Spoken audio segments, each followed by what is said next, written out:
Is private equity playing a new long game? A lot of these companies are struggling. It is record long hold periods at the moment. There's a sea change. What are the leadership qualities you're looking for in the C-suite? Sense of urgency is in the top. Fail fast mentality versus having analysis paralysis. When I'm really ready to get into private equity, I know who to call.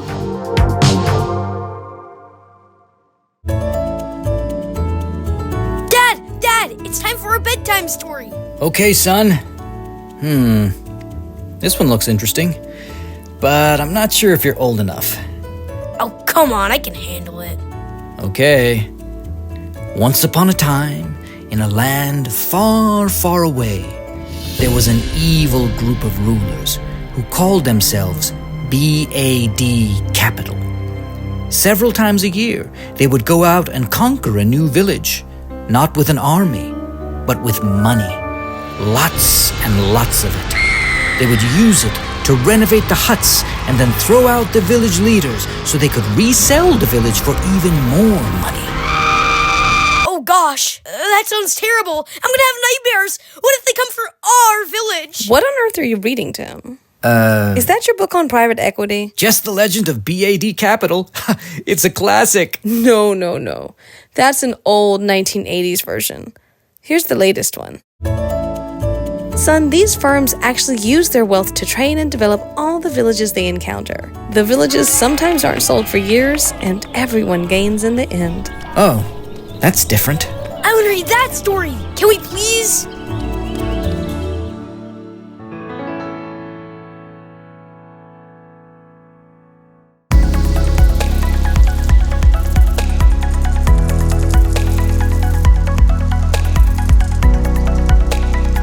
Hi, this is Jill Wildfong, Chief Marketing Officer for Korn Ferry, and this is Briefings, our deep dive into leadership. Is the world of private equity experiencing a revolution right under our noses? PE funds were often known for rapidly buying and flipping companies, but for a host of reasons, they're holding on to firms much longer. And that's changing their leadership playbook into one that now has more focus on retaining people for the long term. So here's the billion, or actually trillion-dollar question. Is private equity playing a new long game?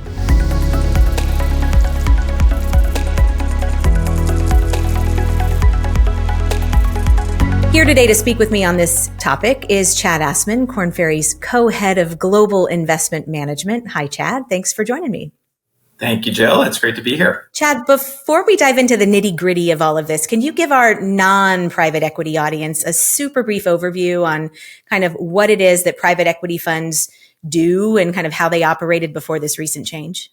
The basic model is these are general partnerships that take outside capital from institutions and wealthy individuals and invest that money in private companies. And ideally, what they want to do is do that at a relatively low value and then sell at a high value. So it's a fairly simple model. Yeah. And so if I have this right, I think this is right. Back in 2000, private equity firms took about 3 years, as I understand it, to kind of buy, slash, and sell. But now that's increasing. It's taking more like 5, almost 6 years, which is the longest in history. Is that right? And why is this happening if it is? You're absolutely right, Jill. It is record long hold periods at the moment. A lot of the global market has shifted today, including interest rates, which have changed rapidly. So when a lot of the companies that were currently owned by private equity were purchased, interest rates were very low. So you could lever up or you could borrow capital, invest in these companies with the expectation that you could sell them relatively quickly at a profit. What's happened, as you well know, is interest rates have gone way up globally, thanks to all of the central bank movement. As a result, a lot of these companies are struggling. And so whereas normally the private equity company would want to sell these portfolio companies in the 3 to 5 year timeline, they're not in a position to do so because these companies are considered to be underwater and would not be sold at a profit at this point. I want to talk to you about what's going to happen to your company after you sell it to a private equity firm. They're going to fire you. You go, whoa, wait a minute, Jim. Yes, they're going to fire you. Almost in every case with the CEOs we've worked with, after they've been bought by a private equity buyer, within 1 year, they're fired. Why? Because there's a fundamental disagreement in how the business should be run, and either the CEO leaves or the private equity firm asks them to leave. That's Jim Schlexler, CEO of the CEO Project, speaking. And he's right. Roughly 3 out of 4 CEOs leave their company after a PE acquisition, over half of which are unplanned, often causing major disruption. Chad, now that holding periods are growing longer, are PE firms facing more pressure to figure out how to make and get those CEOs to stay? There's a sea change in the way that private equity companies interact with these portfolio company CEOs. And they're doing that in new and exciting ways, which is leading to CEOs becoming serial private equity players. I'll give you an example, maybe from my personal experience. One of my best friends is the CEO of a private equity-backed organization. It's a big PE firm.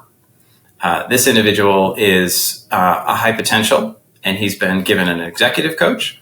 He's been given a leadership development track that's specific and tailored to him. And I will tell you that he is not only being successful in driving value in that portfolio company, but he is incredibly loyal now to that private equity company. And he will probably stay and move on to the next company they buy and the next and the next.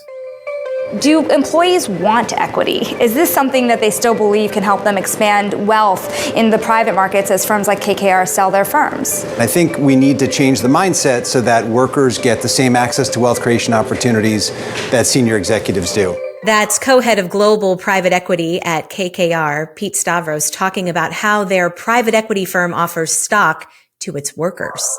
It seems like a big shift, Chad. Instead of letting workers in acquired companies go, private equity now seems to be making more effort to retain them. So it's maybe not so much about being nice to them, of course. You still have to be a top performer, but is this about a greater push to keep top workers at all levels around? It is. And it is a great quote, and it certainly is another sea change that we're seeing. It's not just that organization, but many others have made this shift to what they call pushing equity down into the employee base. Why is that really important? It's really important because it is demonstrative of how the industry is valuing human capital. And that is a very big shift in the treatment of human capital, which before, frankly, was a little ancillary. Chad, that was super interesting. Thank you. I'll certainly be keeping a close eye on how this new era of private equity develops. Appreciate you being here. Thanks, Jill. It's been great being here. Well, that was a nice crash course in what private equity leadership looks like today. Time to get a perspective on this massive shift from inside one of these funds right after the break.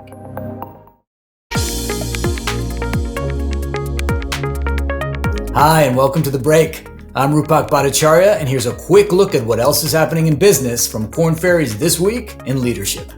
Some of the millennials, some of the Gen Z bankers we're speaking with are saying they're very upset about their bonuses. The average year-end bonuses were down 21%. Some organizations may attribute the cuts to challenging economic conditions, but experts say the real issue is that workers' bonus targets were set too high and not reached.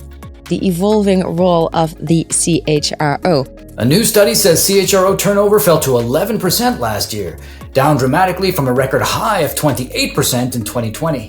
One reason may be higher pay, with median compensation for HR chiefs at top US firms up 13% in a year. Experts, however, caution that the tide could easily turn as several prominent CHROs are reaching retirement age. The paper says the rise of tools like ChatGPT will inevitably lead to certain jobs being replaced. Will AI be your next manager?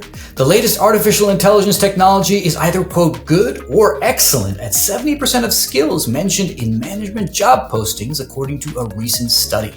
That may be alarming news for managers, but experts say it might help them better understand what will be expected of them in the future. For more insights on business and leadership, head to kornferry.com/insights. Now back to Jill and our episode, PE, the New Long Game.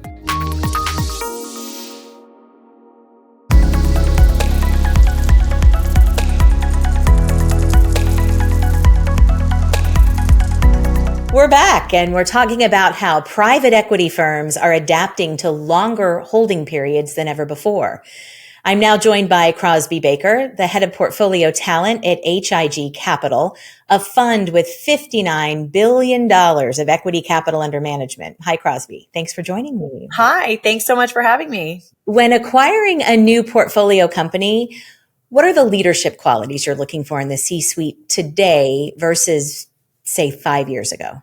Higher interest rates have created a different environment than they were 5 years ago, and particularly pre-COVID. But we are still approaching our talent and our management style broadly, I'd say, in private equity the same way. And that is, if you think about leadership qualities that we look for executives, sense of urgency is in the top, right? We want people, and we would, you hear this is a characteristic across the board, fail fast mentality, people that can make decisions quickly and pivot and adapt versus having analysis paralysis and saying, oh my goodness, what am I going to do? What if this doesn't work? So sense of urgency and that ability to be okay to make decisions and try things that may not be 100% is for sure one of the top ones. What happens when deals can go south? Maybe some examples of common reasons why. A lot of times it's the management team, frankly. And it may not be that they're not good CEOs or not good executives. They just weren't the right fit, or we didn't have the right culture, or we made a bet that was too aggressive of a bet early before, the business was really ready to go do that and got overextended. That's Kyle Coots, Managing Director of Miramar Equity Partners, talking about why portfolio companies sometimes fail. Crosby, he mentions culture. Whose job is it to build a successful culture? Is it the PE firm leaders or the portfolio company leadership? Culture is one of those like hot button terms that everybody's like, oh my goodness, I want to join a firm with a great culture. Okay. But ultimately, we're all here to move quickly, make money for our fiduciaries and get moving. Right. And so I think that when we think about how we approach culture in our companies, we're just being transparent about what we're trying to do, right? And make sure that everybody's working together in that and that everybody's going to do well if we're all moving in the boat together. As you're looking at roles and the organization and the operation and all those sorts of things, we've seen that 28% of portfolio company leaders say their PE owners are too hands-on, while 1 in 3 PE leaders believe they're too hands-off. So how can private equity and portfolio firm leaders find that right balance? Is that pretty challenging? Oh man, it's so top of mind. I get to ask this question a lot. I talk about it a lot with new hires. It's all about communication. I cannot stress that enough because, as I mentioned earlier, you have to be willing to look at the deal team and the private equity team as they're right there sitting there beside you and collaborators versus a line in the sand. I'm only going to talk to them at board meetings. I'm only going to talk to them when I need something. It's super important to say, you know what, we're in this together. We're partners, open dialogue, because what I've seen when CEOs don't do well, they're like, I've got this. I'm going to figure this out. And so they don't communicate how sideways something is. Let me ask you about succession planning.